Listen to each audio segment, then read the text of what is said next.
তুমিও তো ভাবছো যে আমি তোমাকে কেন এখানে এনেছি, তাই তো? কি রাহুলের প্রোগ্রাম স্যার?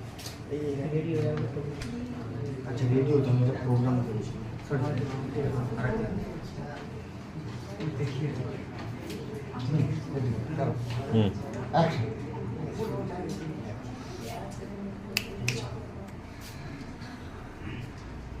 তুমি হয়তো ভেবেছো যে আমি তোমাকে কেন এখানে এনেছি, তাই তো?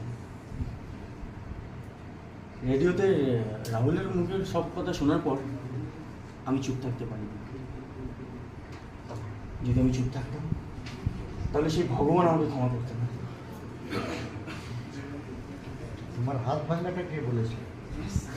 হাত ভাঙা, আপনি বললেন মানে এই হাত ধরে